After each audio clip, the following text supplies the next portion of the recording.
Now let's take a look at a particular case, the case of a constant angular acceleration or a constant linear acceleration. In these cases, we have some useful equations, and some of them should look awfully familiar. The case of linear motion for constant acceleration, we had this relationship between initial and final velocity, acceleration, and time. And I'm leaving off the vector symbols. These are vector quantities. We'll have the same relationship for our angular variables. Omega equals omega naught plus alpha t. It's the same equation. We're just replacing our linear variables with our angular variables. So we can say the same for the rest of our equations as well.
The nice thing is we don't have new equations to memorize. We can use the same ones that we're used to using, and they're just now in angular form. So in a sense, what we're doing is replacing the English letter x with the Greek letter theta for position, the English letter v for velocity with Greek letter omega for angular velocity, the English letter a, acceleration, with the Greek letter alpha for acceleration, and the English letter t with, well, we're just going to use t for time. Okay, time is not a vector quantity like the others. We're simply substituting our variables, and we'll have the same type of problem-solving strategy we've seen before, where we use knowns to solve rotational problems. One very important essential skill is the ability to convert between angular and linear variables as an object rotates, as we begin to look at particles on the object that might be experiencing angular and linear displacements, velocities, and accelerations. So let's come up with a general pattern for converting between the linear and angular variables. So let me define my xy axis. And let's say we have an object. We'll just kind of generalize here. We've got some object here, and this object is going to go through an angular displacement, that it's going to rotate about an axis. We'll say our axis is right here at the origin of my coordinate system. So you can kind of imagine like a thin massless rod or something connecting this mass to this point and having it pivot about that point and go through some sort of a angular motion like this. And as it does so, this object has a certain radius, a radial distance from the axis of rotation. It's going to translate through space to a new position over here. At the same time, it's also experiencing rotation. It's going to rotate about the axis of rotation. So it will travel through an angle theta, and here's theta, and as it travels through a linear distance s. And we saw already when it comes to displacement that we could say s is equal to r theta. So the linear distance is dependent on radius. So if you had like a big rotating object, things that are farther out are going to travel greater linear distances, even though the thing rotates through the same angle. And here's where we can throw a little bit of calculus in, and unfortunately this is the way we need to go. If we're going to find angular velocity, we're going to need to take the derivative of this function with respect to time to get angular velocity on one side and linear velocity on the other. So I take the derivative with respect to time. I get ds dt over here, r is a constant, and I get d theta dt. So the upshot is, even if you haven't had calculus yet, don't worry about it, is we end up with exactly the same kind of relationship when it comes to linear speed. So we've got linear speed v right here, is equal to r times angular speed omega. So s equals r theta, v equals r omega. Multiply radius by the angular variable, and you get the linear variable.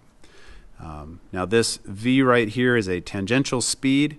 It's the speed this thing is traveling with. So here's my v vector.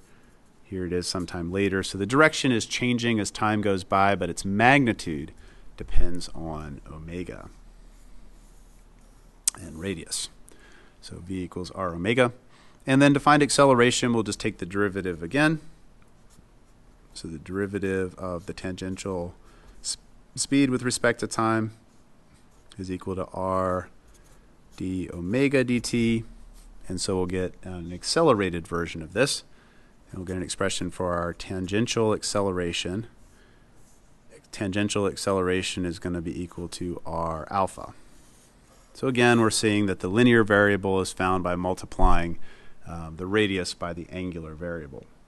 Now, we have to be real careful with this because this is a tangential acceleration, and we haven't seen tangential accelerations yet. And we've seen things travel through arc lengths, and we've seen things have tangential speeds.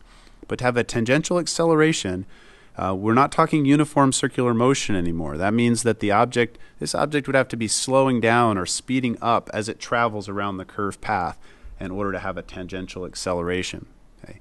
If it didn't, it could have a zero tangential acceleration and be traveling at a constant speed, but that doesn't mean no acceleration at all, because remember, in order to travel in a curved path, the direction of the velocity vector needs to change. So since this is a vector, even if these are the same magnitudes, the direction has changed. So there's a centripetal acceleration and a tangential occurring at the same time. And so we have to be careful about that. Let's look at when both of them are present simultaneously. So we'll say, sort of a big idea here, mass can have two accelerations as we have rotation. So one of these is tangential, or along the tangent to the path, and we said that our tangential acceleration is equal to r alpha. And the other is radial, or along the radius. And the radial one is one we've seen before. This is my centripetal acceleration that points towards the center of the circle. If you remember, centripetal acceleration is equal to v squared over r. And but v is related to my angular velocity. So I could write this in a different way. Remember, v is equal to r omega, the radius times the angular variable. So a new way of writing centripetal acceleration would be r omega squared over r, which could be simplified as r omega squared for centripetal acceleration. So we can call this centripetal acceleration. We can also call this radial acceleration. AR, same thing, radial acceleration, centripetal acceleration. And so we'll say that our radial acceleration is v squared over r, which is our familiar equation, or it could also be written as r omega squared. So two different types of acceleration. Now, if we compare these two to each other, notice that tangential acceleration only happens when the rotating object is speeding up or slowing down. Okay.